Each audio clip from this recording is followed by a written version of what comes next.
Sasa swali linakuja kwa watu ambao wanazua katika dini, na hasa uzushi wal ihtifalu bi maulidin nabii sallallahu alaihi wasallam. Tunawauliza maswali nyinyi, hili jambo mmelitoa kwa mtume nani? Ni nani mtume wa Allah aliyekuja akawafunza kwamba nyinyi ikifika siku fulani nisherehekeeni, mkusanyike, pike vyakula, msome Qur'ani, mlete adhkari na yale mnayofanya katika ibada mbalimbali, mkidai kwamba wajikurubisha kwa Allah subhanahu wa ta'ala, na hayo ni mapenzi kwa mtume wetu sallallahu alaihi wasallam? Mmeyatoa wapi mambo haya?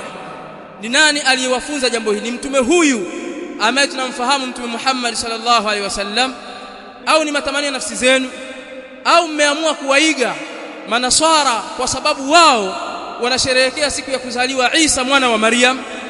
Bila shaka ndivyo, kwa sababu mambo haya hayapo katika sheria ya mtume Muhammad sallallahu alaihi wasallam.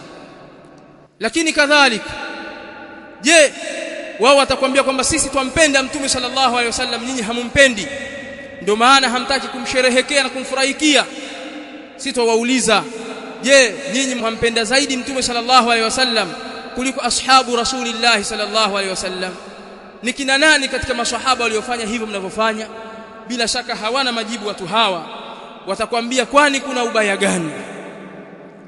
Kwani yule ambaye ameamua kukhalifu baadhi ya mambo, kwa mfano mtu akaamua kuadhini siku ya Eid na kukimu siku ya Eid, akasema mimi naona kwa sababu hii ni swala kama swala ya dhuhuri, alasiri, magharibi, isha na alfajr, mimi nimeona na mimi niadhini na nikimu kwa sababu hii ni swala kama swala nyingine. Mtamkatazana nini mtu huyu hali ya kuwa nyinyi huku mwazua?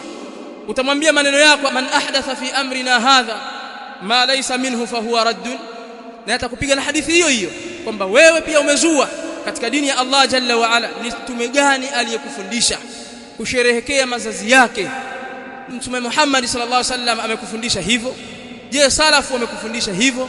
Je, ni attabi'una waliofanya hivyo? Je, ni atba'u tabi'in? Ni wapi waliofanya hivyo? Bila shaka utakuta watu hawa hawana majibu sahihi ya kujibu.